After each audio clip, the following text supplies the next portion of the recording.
जम्मू कश्मीर के बाद जम्मू कश्मीर के हिंदुओं के मारने पर कश्मीरी पंडितों को उनके घरों से बेदखल कर दिया गया। एक भी बार ये लोग बोले नहीं, इनको पीड़ा नहीं हुई। दुनिया के अंदर ये अपने आप में बिरला उदाहरण था जहां पर अपने ही देश में अपने ही जानने वाले लोग विस्थापित होकर के खाना बदोश की जिंदगी जी रहे हैं। उस शर्मनाक घटना की निंदा एक भी बार इन लोगों ने नहीं की। मुंबई के दंगों पर ये लोग मौन रहे। जमशेदपुर और भागलपुर के दंगे कांग्रेस के समय हुए थे, एक भी बार इन लोगों ने उस पर चिंता व्यक्त नहीं की।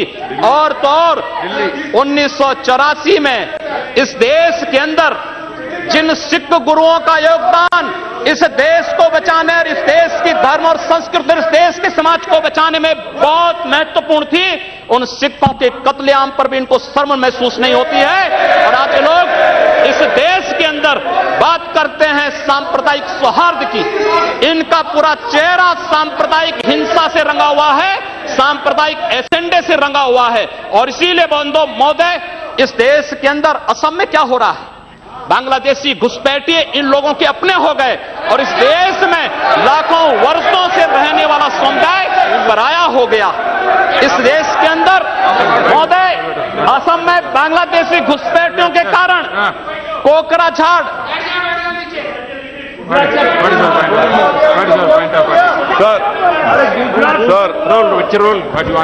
Under Rule 376, sir, the honourable member, while giving statement in his speech, he mentioned about communal rights. I request you that 2011 he has given a figures. Those are wrong figures. No, he has completely forgotten 10 to 2013. No. My question was there, sir. You cannot give wrong figures. Gujarat was the highest number followed by Madhya Pradesh. I have my question over here. Answer. I request you to check the record. Please. Sir, Please take it. Please. Say. No. Please. See, unmute my leg. See, on my leg, please. See, the member is speaking and giving some figures. You are disputing that figures. No. In your speech you can say there is no ruling. There is not out of. During your speech you can speak. You reply that. During your speech you can counter it. Not when your time comes. You at that time can dispute it. You continue. You can nothing will counter it. उपाध्यक्ष महोदय, सच्चाई कड़वी होती है और कड़वी सच्चाई ये लोग स्वीकार करने को तैयार नहीं, क्योंकि ये लोग उस बीमारी से स्वयं त्रस्त हो चुके हैं जो बीमारी इन्होंने पूरे देश को दी है और इसीलिए ये लोग उस सच्चाई को स्वीकार नहीं कर सकते। कश्मीरी पंडितों के निष्कासन पर और कश्मीर पे हुए अत्याचार पर ये लोग मौन थे। मैं 2011-12 में असम के अंदर देख रहा था, 3 महीनों तक लगातार दंगे होते रहे। इन लोगों ने एक भी बार सदन में चर्चा नहीं कराई। असम जलता रहा और तो और कांग्रेस के लोग एक बार तो असम के ही मुख्यमंत्री को कटघरे में खड़ा कर दिया कि इन्होंने बोडो लोगों के बारे में कैसे बोल दिया। अरे बोडो वहां का नागरिक है, उसके बारे में नहीं बोलेंगे, किसके बारे में बोलेंगे? लेकिन ये लोग बांग्लादेशियों घुसपैठियों की वकालत करते हैं और बांग्लादेशी घुसपैठियों की वकालत करते हुए इन लोगों ने पूरे बांग्लादेश, पूरे पूर्वोत्तर के भारत का जो समीकरण बदला है। महोदय, असम के अंदर आज कोकराझार, धुबरी, चिरांग और बरबेटा जिले जो हिंसा की सर्वाधिक चपेट में हैं, वे सर्वाधिक चपेट में जो जिले हैं वे इसलिए हैं क्योंकि बांग्लादेशी घुसपैठी वहां पर आकर के जमीनों पर कब्जा किए हैं। इन लोगों ने वर्क परमिट के साथ साथ उनके राशन कार्ड बनाए हैं और बेशर्मी के साथ देश के साथ खिलवाड़ उन्होंने वहां पर उनके माध्यम से करवाया है। महोदय, और तो और हम किसी और बात में नहीं जाना चाहते हैं। मैं पूछना चाहता हूं कांग्रेस से और कम्युनिस्टों से भी, कोयंबटूर और बेंगलुरु धमाकों का जो अभियुक्त है, उस दुर्दांत आतंकवादी के लिए विधानसभा का स्पेशल सत्र बुलाया जाता है। दोनों दल एक साथ मिलकर के अपील करते हैं कि उसको छुड़वाओ। ये क्या सेकुलर, क्या यही सेकुलर है? क्या इनका यही सेकुलर एजेंडा है? क्या यही इस देश में यही सेकुलरिज्म है? और इस देश के अंदर महोदय, इस देश के अंदर क्या हुआ था? Let him speak. हम भूले नहीं Yes, authorities, but why महोदय, are you 11 making August comments? 2012 को मुंबई के आजाद मैदान में जो कुछ हुआ, महोदय, आजाद मैदान की घटना क्या थी? आजाद मैदान में रोयांग मुस्लिम जो बर्मा में थे, उनके बीच में और वहां के बौद्धों के बीच में वहां पर हिंसा हुई, दंगे हुए। ये मामला म्यांमार का है, भारत का नहीं। लेकिन म्यांमार की घटना में दंगा कहां होता है? आजाद मैदान मुंबई में। ये लोग मौन रहते हैं, वहां शहीद स्मारक तोड़ा जाता है, पुलिस के जवानों को मारा जाता है, मीडिया कर्मियों को मारा जाता है। उनके साथ साथ पुणे में दंगे हुए, उनके साथ उत्तर प्रदेश के अंदर बरेली में, लखनऊ में, कानपुर में, इलाहाबाद में दंगे हुए। ये लोग मौन रहे, इन लोगों ने कभी उस पर आवाज नहीं लगाई। ये लोग मौन रहे उस घटना पर। ये वही लोग हैं जो आजाद मैदान की घटना पर मौन थे और बाबा रामदेव पे, उन सत्याग्रहियों पर ये लोग रामला मैदान पर लाठी चार्ज करके बेशर्मी के साथ वंदे मातरम का गान करने वाले देशभक्तों पर लाठी चार्ज करते हैं। ये लोग देश के अंदर सांप्रदायिक हिंसा की बात करते हैं। सांप्रदायिक हिंसा किसने फैलाई है? कौन फैला रहा है इस देश के अंदर? कौन इस देश के अंदर सच्चर कमेटी के नाम पर समाज को बांटने का कार्य कर रहा है?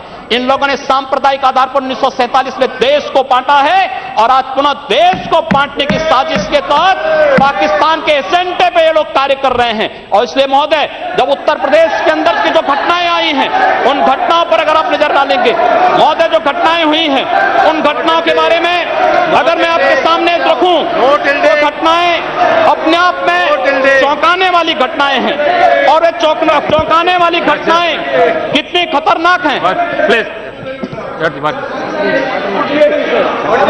Rule 380. I'm quoting. What is the point of order? No, I will ask. Rule 3. Sir. I am raising a point of order. While speaking, the member already made a defamatory statement.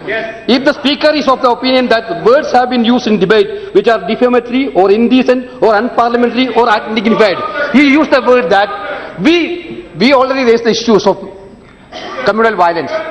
We are not against anybody. We want a secularism to be maintained in this country. Therefore, we made a discussion. But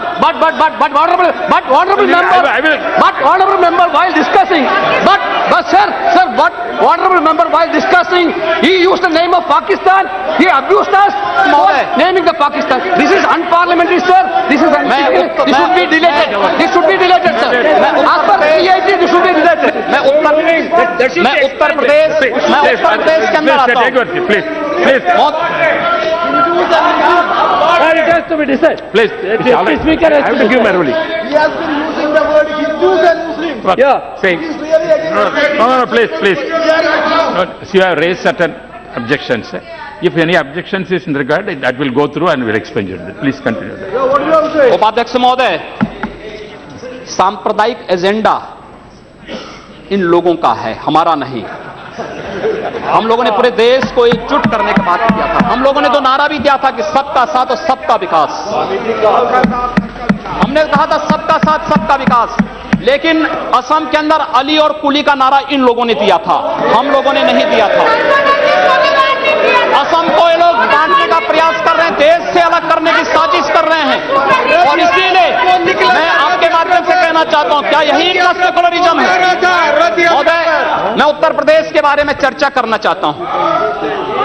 Uttar Pradesh के अंदर 2012 में 118 घटनाएं घटित हुई, 2013 में 247 और मार्च से मई तक 65 घटनाएं घटित हो चुकी हैं।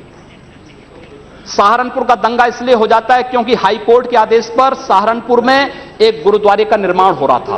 अब न्यायालय के आदेश को प्रशासन नहीं मानेगा, उत्तर प्रदेश सरकार नहीं मानेगी। काठ में इसलिए वहां पर विवाद होता है क्योंकि उस गांव में 4 धर्मस्थल हैं, 3 मस्जिद, 1 मंदिर। मंदिर हिंदू समुदाय के द्वारा है, 3 मस्जिदों पर माइक रहेगा लेकिन मंदिर से माइक उतार दिया जाता है। क्या यही सेकुलर एजेंडा है इन लोगों का? यही सेकुलरिज्म है? क्या इसी को सेकुलरिज्म आप कहेंगे? और इसलिए महोदय, जो कुछ घटना घटित हुई मेरठ के अंदर, एक बालिका का अपहरण होता है और अपहरण होने के बाद उसके साथ जो घटना घटित होती है कितनी शर्मनाक थी। महिला हिंसा पर हम चर्चा कर रहे हैं और उस महिला हिंसा की बात हम कर रहे हैं, उस सब के बावजूद ये लोग मौन हो जाते हैं। इन लोगों के मुंह से इनकी जुबान नहीं खुलती उस मामले में। न्याय का तराजू तभी चलेगा जब इस देश के अंदर समान रूप से कानून सबके लिए समान रूप से लागू होगा। कानून इस देश में मत संप्रदाय और मजहब के आधार पर लागू नहीं हो सकता। और इसलिए महोदय, मैं आपके माध्यम से माननीय गृह मंत्री से चाहूंगा, कांग्रेस ने मुद्दा दिया है, अच्छा होगा पूरे देश के अंदर और उत्तर प्रदेश के अंदर जो एक घटनाएं घटित हुई हैं इनकी एसआईटी जांच करा दी जाए। किसी सिटिंग जज से, किसी सुप्रीम कोर्ट के सिटिंग जज से इन सांप्रदायिक दंगों की जांच करवाने के साथ साथ और राष्ट्रीय तत्वों से किनके संबंध हैं इसकी भी जांच करा दी जाए। दूध का दूध, पानी का पानी सबके सामने आ जाएगा। यही मांग करते हुए मैं अनुरोध करना चाहूंगा कि लोग सांप्रदायिक एजेंडे के साथ देश के सामने आए हैं और लोग देश के खिलाफ, इनके खतरनाक मंसूबों के खिलाफ हम सबको लड़ना पड़ेगा। धन्यवाद।